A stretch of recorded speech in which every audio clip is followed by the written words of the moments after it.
Early in the morning of November the 11th, 1918, soldiers on the front lines began to learn that a ceasefire had been signed and that the First World War would be ending in mere hours, but that fighting would continue until 11 o'clock. The last Canadian soldier to die in that war was a maritimer named George Price, who was killed only 2 minutes before the guns went silent. You're listening to Backyard History, the hidden stories that happened in your own backyard, the podcast version of the weekly history column running in newspapers across the Maritimes, with your host and author, Andrew McLean.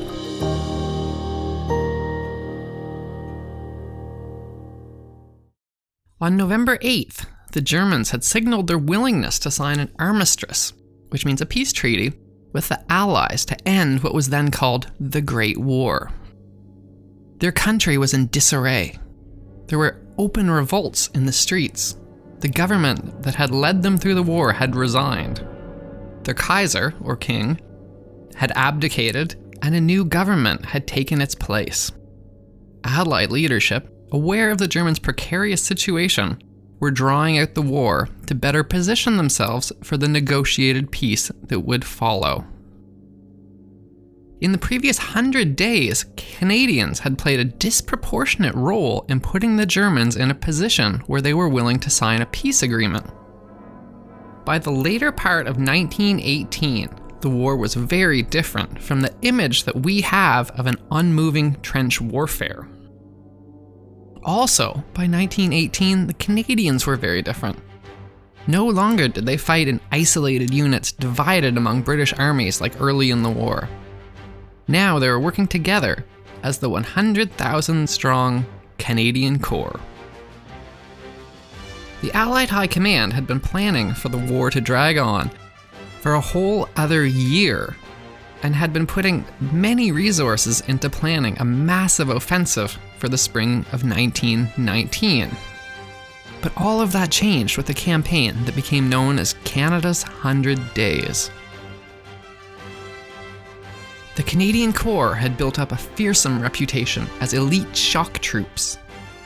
And indeed, British Prime Minister David Lloyd George would write in his memoirs, "Whenever the Germans found the Canadian Corps coming into the line, they prepared for the worst."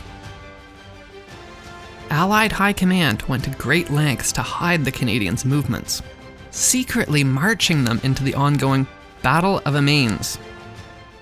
In their first day in the battle, the Canadians dramatically broke through German lines, pushing through a remarkable 13 kilometers in a single day.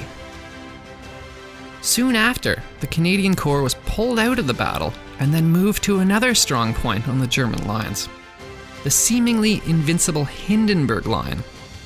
In that location, at the Battle of Arras, they once again inflicted a crushing victory, breaking through the German lines again.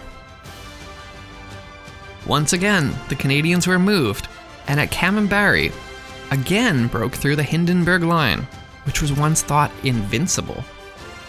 German morale, both among troops and the civilian population back home, began a precipitous collapse, and it became apparent to all that an armistice could be signed within weeks, rather than within a year.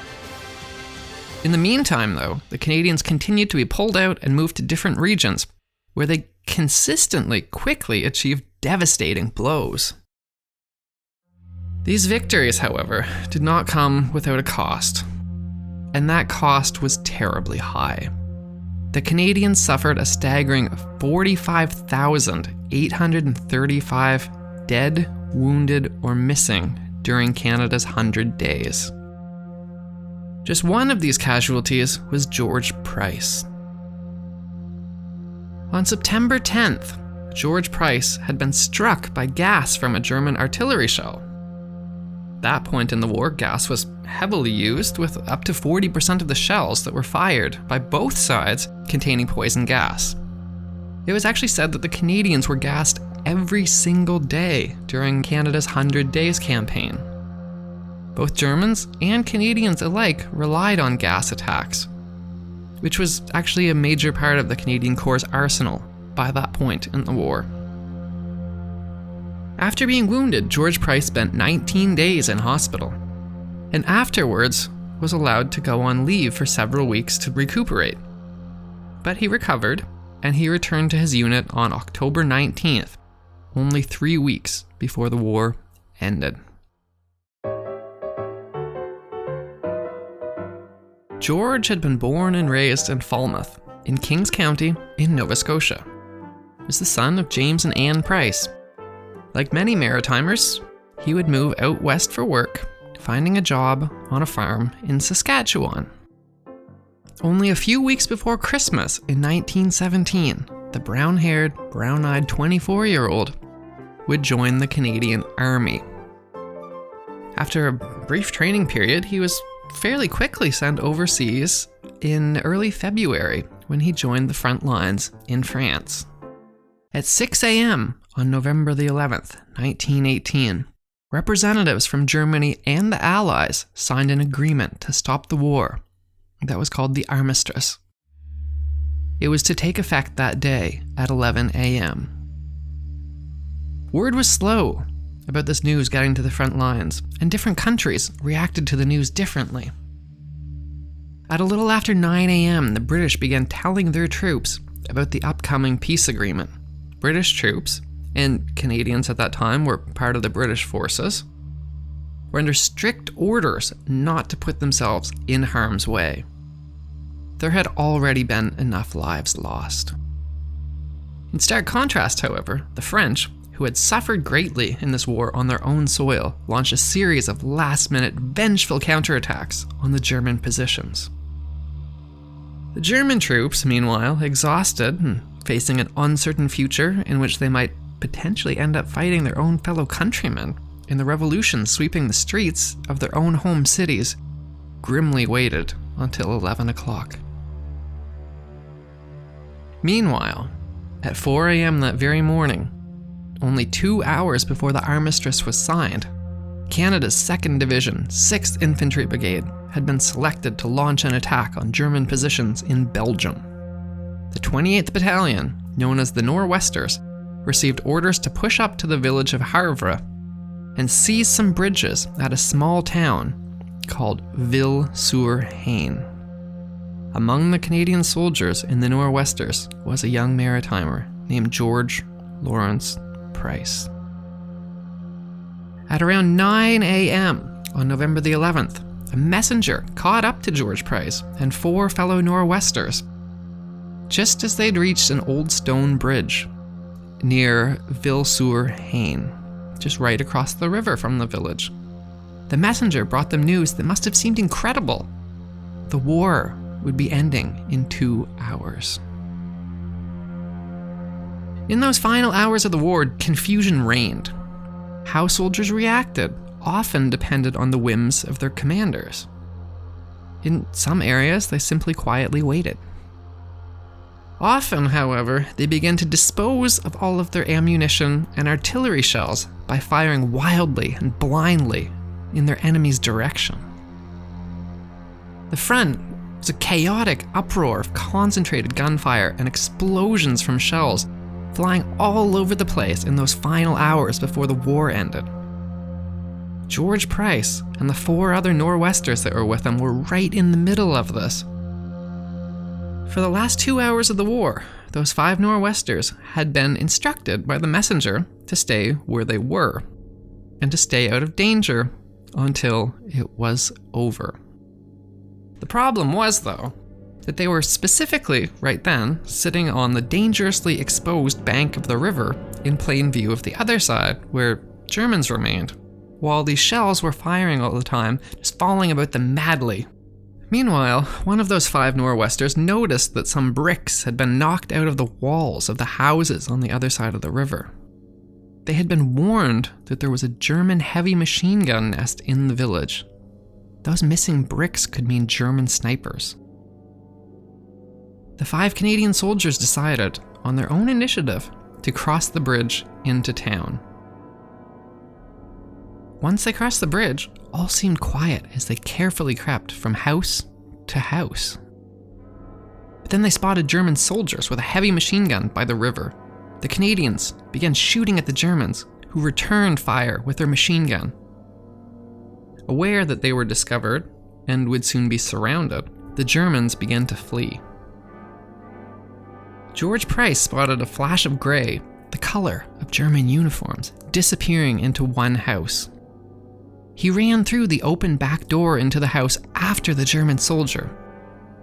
Inside the home was a scared Belgian family, indicated to George that the German soldier had fled through the open front door of the house. George ran towards the door. The Belgian family screamed at him to stop, but it was too late. As soon as George ran out the front door onto the street, a single gunshot rang out. From the house across the street, a young Belgian woman watched in horror as a Canadian soldier crumpled to the ground. The young woman was a nurse, and she risked her life by running out onto the street to help the fallen Canadian. The Belgian family also rushed out of the house, also risking their lives, and with the young woman's help, they dragged the wounded Canadian into the house. The nurse and the family tried to do what they could to help George, but it was already too late. He'd been shot right through the heart. George Price died at the age of 25 on the floor of a strange house on a continent far away from home, surrounded by strangers speaking a language he could not understand. It was 10:58 a.m. 2 minutes later, the guns went silent in Europe for the first time in 4 years.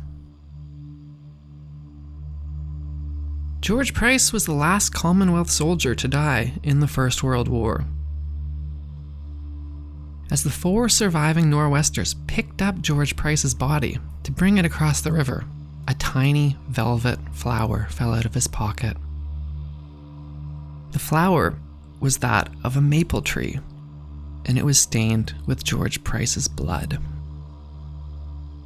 The 4 Nor'westers would later return to Ville-sur-Seine to place a plaque commemorating George Price on the house in which he died. George Price was only one of 59,544 Canadians to die in that war. He was a single man who had no children. Over time, his parents passed away, and later his siblings. The passing of time leads to many of these young people who died far too young to be forgotten, as is the case with many Canadians and the veterans of these past wars. Over time, the city of Havre changed too. Over the years, the stone bridge that George had crossed was torn down, the canal he had crouched on was widened, and the house he died in was demolished.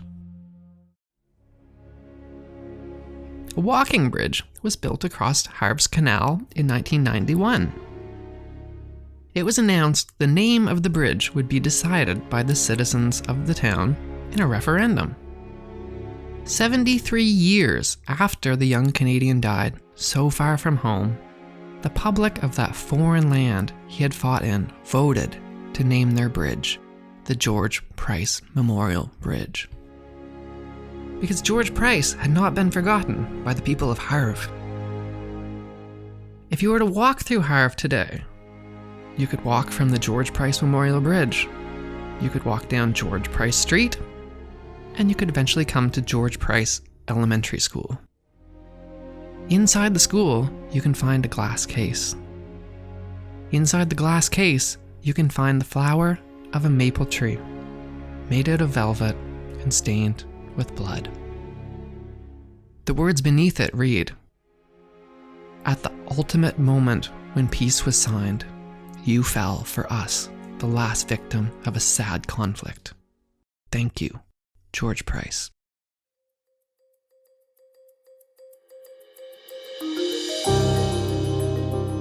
That was Backyard History with your host, Andrew McLean. Thank you for listening, and tune in next week for another hidden story that happened in your own backyard.